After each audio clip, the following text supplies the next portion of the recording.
이 시간 다 같이 하나님의 말씀을 읽도록 하겠습니다. 오늘 우리에게 주시는 하나님의 말씀은 요한일서 1장 5절에서 7절과 4장 7절에서 8절의 말씀입니다. 요한일서 1장 5절에서 7절의 말씀을 먼저 보도록 하겠습니다. 같이 함께 읽도록 하겠습니다. 우리가 그에게서 듣고 너희에게 전하는 소식은 이것이니 곧 하나님은 빛이시라. 그에게는 어둠이 조금도 없으시다는 것이니라.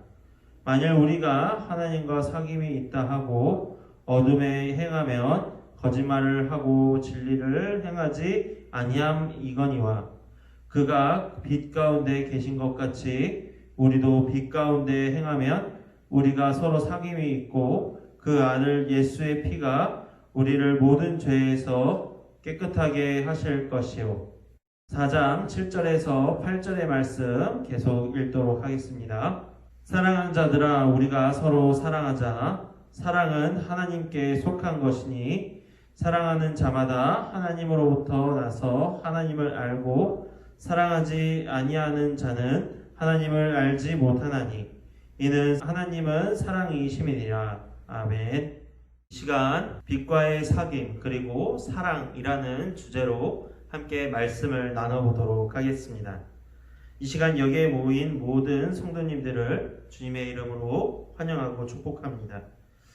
한번 자신을 되돌아봤으면 좋겠습니다. 얼마나 요즘 코로나 때문에 모든 사람들과의 얼굴을 기억하며 살고 있는지, 그리고 그들과 얼마나 주님과의 교제를 함께 나누고 있는지 한번 되돌아봤으면 좋겠습니다. 그래서 정말로 나는 누구와 친한 사람인가, 난 정말로 진정한 사귐을 어떤 사람들과 하고 있는가 한번 되돌아보면 좋을 것 같습니다. 저는 여기서 한번 사귐이라는 이 단어를 이야기해보고 싶습니다.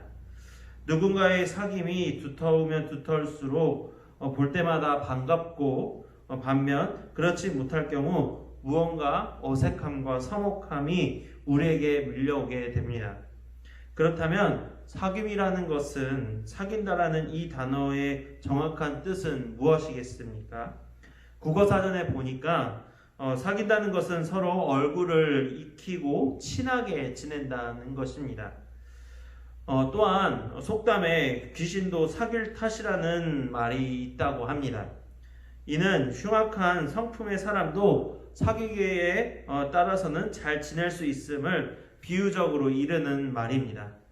이처럼 사귐의 정도에 따라 사람이 달라질 수 있음을 사귐이라는 행위의 힘을 통해 오늘 우리는 볼 수가 있는 것입니다. 오늘 본문 말씀을 보면 우리에게 사귐에 대해 말하고 있습니다. 본문을 보기 전에 본문 앞에 1절에서 4절의 말씀을 보면은 이 요한일서를 쓴 이유를 볼 수가 있습니다. 같이 한번 읽어보도록 하겠습니다. 태초부터 있는 생명의 말씀에 관하여는 우리가 들은 바요, 눈으로 본 바요, 자세히 보고 우리의 손으로 만진 바라. 이 생명이 나타내신 바 된지라. 이 영원한 생명을 우리가 보았고 증언하여 너희에게 전하노니 이는 우리 아버지와 함께 계시다가 우리에게 나타나신 바 된 이시니라. 우리가 보고 들은 바를 너희에게도 전함은 너희로 우리와 사귐이 있게 하려 함이니 우리의 사귐은 아버지와 그의 아들 예수 그리스도와 더불어 누림이라. 우리가 이것을 씀은 우리의 기쁨이 충만하게 하려 함이라. 아멘. 1절에서 4절의 말씀을 요약하여 말하자면 이런 것입니다. 첫 번째는 생명의 주님이 나타나셨고, 둘째는 주님을 직접 대면한 것입니다. 셋째는 증인들이 증언하고, 넷째는 이로 인해 사귐과 기쁨이 이들에게 주어진 것입니다. 생명의 주님을 만나 복음의 증인이 되었고, 주님을 만난 기쁨과 사귐을 독자들에게 알리려는 것입니다. 주님을 만난 기쁨과 그 사귐이 얼마나 좋으면 이렇게 다른 사람들에게 전하려고 하는 것일까요?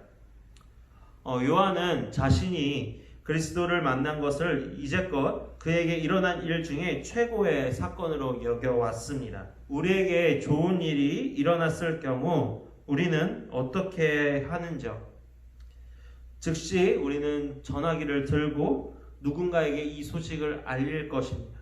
아니면 밖에 나가서 아니면 내 가족이나 누군가에게 이런 좋은 일이 나에게 생겼다고 분명히 우리는 이야기를 하게 될 것입니다. 좋은 소식은 왠지 우리가 그것을 다른 사람과 나누게 되도록 우리를 그렇게 만들게 됩니다. 하나님께서 길을 잃고 공허한 삶을 사는 사람들을 위해 그분과의 풍성한 관계를 돌리시려고 그리스도를 세상에 보내셨다는 것보다 더 멋지고 놀라운 이야기가 있겠습니까? 정말로 더 기쁜 소식이, 더 기쁜 진리가 어디에 있겠습니까? 이런 마음이 우리 모든 반석교회 성도 여러분에게 있었으면 좋겠습니다.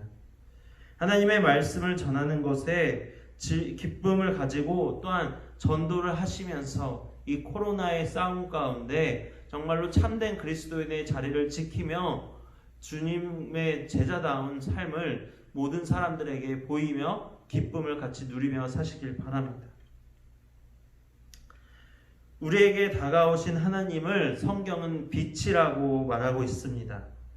그리고 그분께서는 어둠이 하나도 없으시다고 말하고 있습니다. 여기서 요한의 편지를 주목해서 봐야 할 것은 실질적인 지적과 바른 행동을 요구하고 있다는 것입니다. 우리는 하나님의 복음을 들은 사람들입니다. 그리고 그 복음을 우리는 우리의 몸소 체험한 사람들입니다. 즉슨 우리는 하나님의 사람이고 우리는 하나님의 자녀고 말씀으로 따지자면 빛의 사람들이라는 것입니다. 그런 우리가 하나님과 사귄다고 하나님과 서로 친하게 지내려고 한다면서 빛의 반대편인 하나님과 거리가 먼 어둠에 있다면 그것이 옳지 못하다고 오늘 본문은 우리에게 말하고 있는 것입니다. 그리고 이어서 주님께서 빛 가운데 계신 것 같이 우리도 빛 가운데 거하면 우리와 주님 안에 진정한 사귐이 생기는 것이고 이로 인해서 우리의 모든 죄가 사하여진다고 말하고 있는 것입니다. 그렇기 때문에 본문 말씀은 우리에게 항상 빛 가운데 거하고 이로 말미암아 항상 죄와 어둠과 거리를 멀리 하자고 이야기를 하고 있는 것입니다.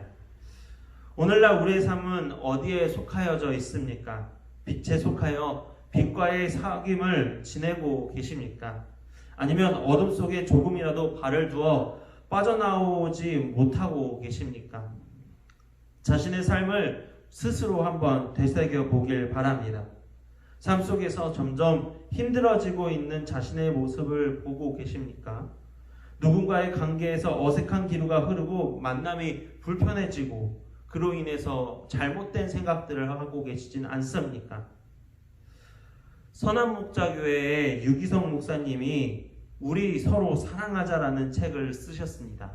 유기성 목사님의 이 책은 삶 속에서 성경을 많이 안다고 또한 일상적인 패턴의 신앙생활을 반복을 하는 데 있어서 의미 없이 계속해서 한다고 해서 예수님과의 사귐이 있는 사람이라고 얘기를 하지를 않습니다.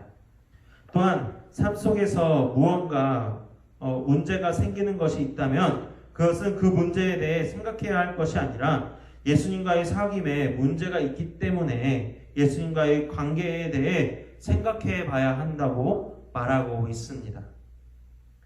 항상 마음속에 예수님이 와 계시고 예수님과 친밀한 교제를 나누는 사람은 삶 속에서 무엇이 문제가 되더라도 그것을 예수님과의 관점에서 바라보면서 어렵지 않게 해결할 수 있다는 것입니다. 빛이 되시는 하나님을 요한일서 4장에서는 우리에게 또한 사랑이라고 말씀하고 있습니다. 즉 우리는 사랑의 관점에서 세상을 바라봐야 하고 사랑의 실천을 통해 삶을 살아야 한다는 것입니다. 그렇기에 빛이 되시고 사랑이신 하나님과의 진정한 사귐을 여러분이 또한 우리 모두가 가지기를 바랍니다. 세상을 빛으로 또한 세상을 사랑으로 인도하고 자신의 삶을 빛과 사랑으로 재조명하시길 바랍니다. 그래서 정말 이 신앙의 어려운 시기 가운데 우리가 주님의 자녀로서 주님과의 사랑의 교제를 지속적으로 이루어 가시길 간절히 바랍니다. 함께 기도하겠습니다. 사랑의 하나님, 이 어려운 시기 가운데 우리가 정말로 어떤 누구와 진정한 사귐을 누리고 있는지 다시 한번 되돌아보게 하여 주시옵소서. 주님과의 빛과의 그 사랑과의 진정한 사귐이 우리 안에 있길 원합니다. 또한 모든 사람들과의 진정한 주님의 사랑을 나누길 원합니다. 주님 함께하여 주시옵소서. 주님 우리에게 늘 진정한 빛이 또한 진정한 사랑이 올 수 있게 하여 주옵소서. 우리가 조금이라도 어둠에 틈타지 아니하고 주님의 말씀을 항상 마음 가운데 새기며 나아갈 수 있게 하여 주시옵소서. 오늘 하루의 삶도 주님께서 이끌어 주시고 지켜 주시라 믿으며 이 모든 것 살아계신 예수님의 이름으로 기도합니다. 아멘.